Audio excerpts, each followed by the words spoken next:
सबसे पहले मैं अपने शिव गुरु और माता पार्वती के चरणों में प्रणाम करती हूँ। गुरु भाई गुरु बहनों के चरणों में प्रणाम करती हूँ। आज मैं आप लोगों के लिए एक नई कथा लेकर आई हूँ। ध्यान से सुनिएगा, पूरा सुनिएगा।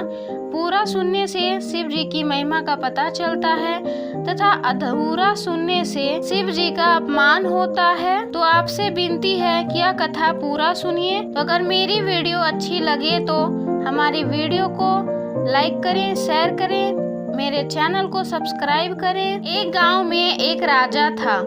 उसकी पत्नी बहुत ही शिव जी को मानती थी।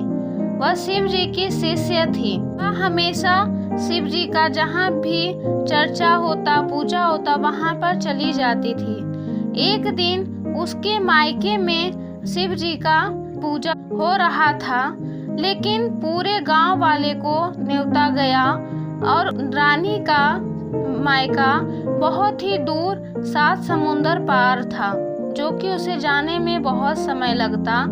लेकिन उनके मायके वाले वो अपनी बेटी को निमंत्रण नहीं दिए। जब रानी को पता चला तो वह राजा से कहने लगी, हमको मायके चलना चाहिए, वहाँ पर पूजा है तो जाना ही चाहिए। राजा बोले, वहाँ से तो निमंत्रण आया ही नहीं है, तो कैसे जाओगी?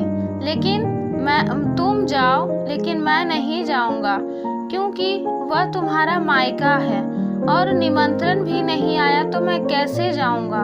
तुम चली जाओ। तो रानी को तैयार करके उसे डोली पर बिठाकर विदा किए और उसके साथ 4 आदमियों को भेजे कहार को, जो कि रानी की रक्षा करे। रानी वहाँ पर जंगल से जाते जाते रात हो गया था, तो अंधेरी जंगल थी। रानी से कहार लोग बोला, रानी जी रात हो गई है तो रात को आगे चलना सही नहीं होगा, और एक जगह डोली को रख दिया। तभी रानी सोची, क्या रात में 4 लोग मर्दाना यहाँ पर हैं, लेकिन कब क्या किसके मन में क्या हो क्या पता, और मैं अकेली औरत हूँ और साथ में 3 बच्चे भी थे। तो वह सोचने लगी कि मैं अकेले कैसे रहूँगी इस जंगल में बच्चे को लेकर। तभी वह अपने शिव जी को पुकारने लगी, हे शिव जी, मैं आपकी पूजा सच्चे मन से करती हूँ। मैं आपसे कभी कोई चीज़ नहीं मांगी, क्योंकि आप सब कुछ पूरा किए, लेकिन फिर भी आज मैं आपसे मांगती हूँ कि कम से कम एक रात के लिए मुझे एक रूम किराए पर दे दीजिए। तो शिव जी, गुरु भाई गुरु बहनों, ये तो शिव जी का चुटकी का काम था। वह तुरंत 4 कमरा, पानी पीने के लिए तालाब निर्मित किए, और तभी यह रानी देखकर बहुत खुश हुई और एक कमरे में अपने बच्चे को लेकर बंद हो गई। तब कुछ देरी रात बीती तो सारे 3 कहार था, जो कि जाके रूम में सो गया, और एक कहार जो कि जिसका नियत खराब हो गया, वह रानी के साथ में कुछ गलत करना चाहता था। इसलिए वह रानी के रूम के दरवाजे के पास खड़ा होकर खटखटाने लगा और बोला, रानी जी दरवाजा खोलिए, मुझे प्यास लगी है, मुझे पानी पिला दीजिए। रानी बोली, मैं अभी दरवाजा नहीं खोलूंगी। तो कहार बोला कि नहीं रानी जी, खोल दीजिए, बहुत जोरों से प्यास लगी है। रानी बोली, कुछ भी हो जाए, मैं रात में दरवाजा नहीं खोलूंगी, तो जब भी खोलूंगी तो सुबह में ही खोलूंगी। तो कहार बोला कि अगर दरवाजा नहीं खोली तो मैं दरवाजा तोड़ दूंगा। रानी बोली, चाहे कुछ भी हो जाए, आप दरवाजा तोड़ दीजिए, लेकिन मैं दरवाजा नहीं खोलूंगी। यह बात सुनकर कहार रूम का दरवाजा तोड़ दिया और अंदर आ गया। तभी रानी के साथ में जबरदस्ती करने लगा। रानी फिर भी नहीं मानी, तो उसके बच्चों को पकड़कर कहने लगा कि अगर तुम मेरी बात नहीं मानोगी तो मैं तुम्हारे बच्चे को काट दूंगा, मार दूंगा। तब भी रानी बोली, चाहे कुछ हो जाए, मैं तुम्हारी बात नहीं मानूंगी। तीनों बच्चों को उस कहार ने काट डाला, मार डाला। तभी रानी बोली, धरती माँ, यह तीनों मेरे बच्चे आपके पास रहेंगे, मेरे बच्चे को आप ही संभालिए। यह बोलकर शिव जी को ध्यान करने लगी कि शिव जी आप हमारी रक्षा करिए। तभी कहार उसके साथ में जबरदस्ती करने लगा। तभी रानी बोली, एक बात बताओ, तुम तो मेरे तीनों बच्चों को मार ही डाला है, और यह तुम्हारे शरीर पर, कपड़े पर जो खून लगा है, अगर तुम मेरे में सटोगे तो यह खून भी हम में लग जाएगा। तो इससे अच्छा है धो लो, और फिर सुबह में जब तुम निकलोगे तो सब पूछेंगे कि हम दोनों क्या किए हैं, इसलिए बगल में तालाब है, उसमें जाकर धो लो। तभी वह कहार सोचा कि सही बोल रही है, और वह जाकर धोने निकला। लेकिन जैसे ही वह बाहर निकला तभी वह देखा कि कहीं भी तालाब नहीं है, तो वह आगे बढ़ता गया, और तभी इधर रानी को भागने का मौका मिल गया। तभी बेचारी भागते भागते एक गांव पहुंची। उस गांव में एक घर खुला हुआ था, जिसके बाहर एक डफली वाला सो रहा था। तभी वहीं पे उसकी आँख खुल गई और बोला, आप कौन हैं? तो वह रानी बोली, भैया आप मुझे सिर्फ सुबह तक रहने दीजिए, मैं फिर चली जाऊंगी। वह डफली वाला बोला, आपको जितना दिन रहना आप रहिए, आपको कोई तकलीफ नहीं होगी। रानी बोली, नहीं भैया, सिर्फ सुबह तक ही रहूंगी। तो वह वहीं पर जहाँ पर डफली वाला सो रहा था वहीं सिरहाने लगे बैठ गई, और बेचारी आधी रात हो ही गई थी, तो वह 2-4 घंटे वहाँ पर बैठ गई और सुबह को निकलने लगी। तभी डफली वाले को अपना सारा जेवर निकाल कर देने लगी। वो डफली वाले को धन्यवाद बोली और बोली, आपने मेरी बहुत मदद की है, इसलिए यह आप रख लीजिए। डफली वाला बोला, क्या बहुत परेशान हो बहन, क्या बात है? तो उसने सारी बात बताई।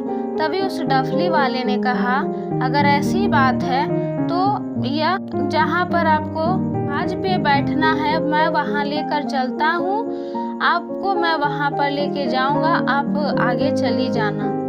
उसके साथ गई तो जहाज पे गई तो बेचारी के पास तो कुछ भी नहीं बचा था। जेवर थे जो कि डफली वाले को दे दी थी।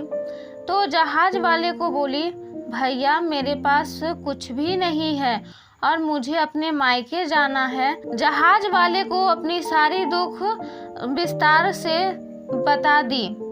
तभी उस जहाज वाले ने बोला, कोई बात नहीं, मैं तुम्हें तुम्हारे घर पे छोड़ दूंगा बहन, तुम चलो।